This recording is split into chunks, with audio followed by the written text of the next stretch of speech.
Kenya. Low tide for local fishermen as trawlers harvest in high seas. This article is taken from the East African. For artisanal fishermen at the Kenyan coast, this is one of the worst times for their trade. A cocktail of hurdles muddy the waters they travel as they make a livelihood. When they are not worrying about being pushed out of business by foreign owned trawlers that are encroaching on their territory, they are grappling with government imposed safety rules that virtually bar them from venturing into the ocean. This is even as it emerged that Kenya is struggling to monitor and intercept foreign vessels fishing in its territorial waters in the Indian Ocean. Last year, the Vessel Monitoring System Program, VMS, operated by Collecte Localization Satellites, a French company that has been providing satellite data to Kenya for years, stalled over $140,000 in unpaid fees. Issuance of foreign fishing licenses by Kenya has always been done under a cloud of secrecy, so much so that efforts by the East African to get data on vessels permitted into the fishing zone by the government were thwarted several times by the Fisheries Department and senior maritime officials. Now, local fishermen at the Kenyan coast have expressed fears of being locked out of fishing in the Indian Ocean if the government imposes what they call stringent safety rules, arguing the rules will create room for more foreign vessels to exclusively and unfavorably exploit fish in the deep sea.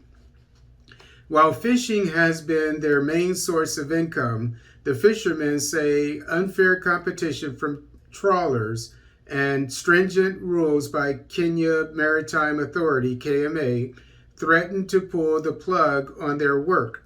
Local fishermen, especially those within the northern bank stretch of the Lamu Indian Ocean waters, say foreign trawlers, believed to be from China, Spain, and South Korea, have been spotted on the shallow waters, particularly at night. The fishermen said that the trawler fishing activities have resulted in destruction of artisanal fishing gear and damaged the seafloor and coral reefs in their areas. According to Lamu Beach Management Unit Network Chairman Mohammed Somo, the foreign fishing vessels are behind the unusual decline in catches in recent times. Mr. Somo said, before illegal trawler fishing came to Lamu, fishermen would return home with a bounty of at least 90 kilograms of fish, all caught within 5 nautical miles into the Indian Ocean. Due to the effects brought by trawlers, fishermen sometimes come home with less than 40 kilograms of fish, he said. Mr. Somo said foreign vessels operate in the deep seas during the day, but at night they invade the shallow fishing space which the local fishermen depend on for their artisanal fishing business. He accused the trawler owners of not sticking to locations designated suitable for use of their vessels. The Kenyan law permits trawler fishing only 5 nautical miles and beyond, but local fishermen lamented that many vessels were operating as close as 2 nautical miles from the shores. Abdulrahman Sharif, a fisherman, said trawlers have forced many fishermen to quit. Many families depend on fishing will suffer if trawlers continue to operate in our ocean. These trawlers take all the best fish, said Mr. Sharif. Things are not different for fishermen in Shimoni Kwale. None of the more than 750 fishermen and 6 landing sites of Kijwene, Kibuni, Gomani, Kiromo, and Timbani has a boat that will allow them to get high catches from the waters. If you see someone with a large boat, it's borrowed from Venga, which neighbors Tanzania. For us here, we can't even go slightly farther from the shores to fish, said Omar Bonga, one of the fishermen. But like their counterparts from Lamu, they too watch as foreign-owned vessels from the Far East explore the waters.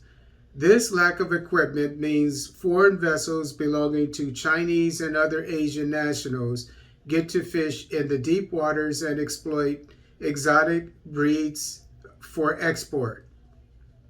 They later take the fish to their own artificial pools and export, said Mr. Bonga. In Kilifi, Gole Baji, the vice chairman of Twapa Beach Management Unit, said that fisher folk at the coast are staring at a bleak future for their lack of advanced equipment, which confines them to the shallow ends. This is despite President Uhuru Kenyatta's launching a $86.9 million Kenyan Marine Fisheries Social Economic Development Project aimed at improving fishermen' livelihoods.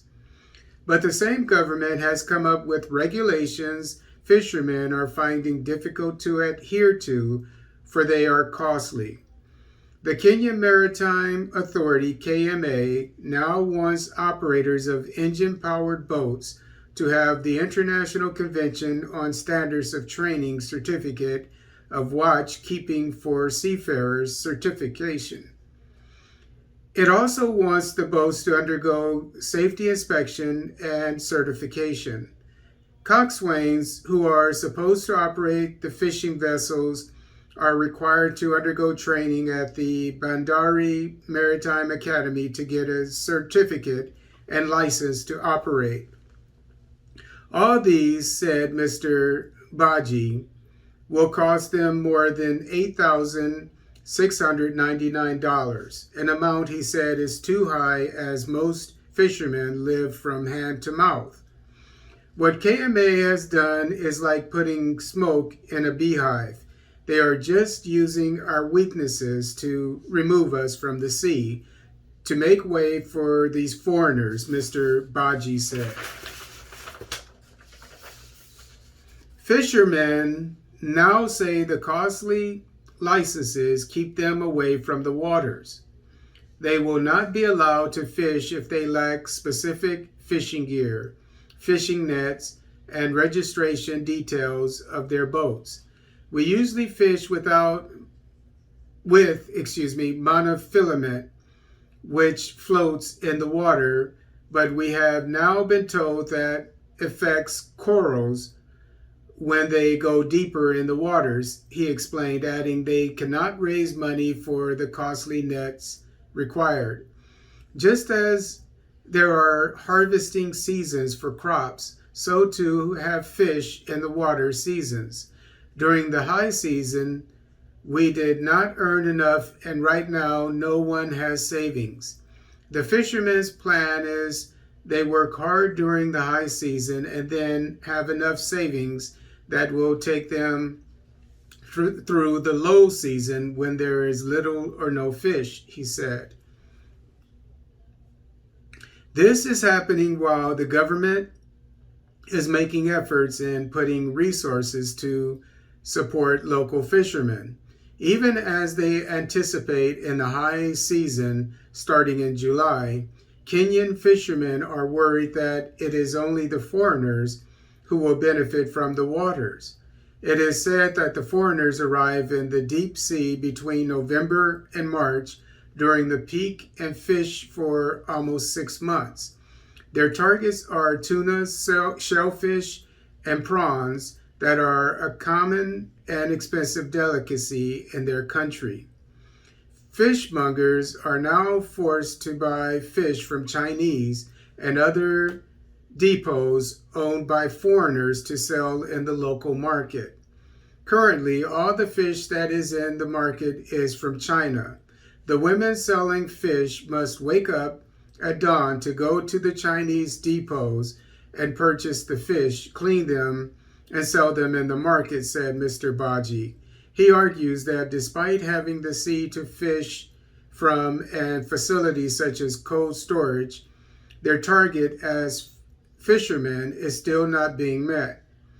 Last year, and through the Global Fish Watch tracker site, the East African compiled a list of hundreds of fishing vessels within Kenyan waters undertaking deep sea fishing. Most of these vessels are foreign owned, with China, Seychelles, Italy, Taiwan, and Hong Kong flagged vessels, appearing multiple times on the tracking site, recording over 64,000 fishing hours within Kenyan waters. This work was produced as a result of a grant from the China Africa Reporting Project managed by the Journalism Department of the University of the Witwatersrand.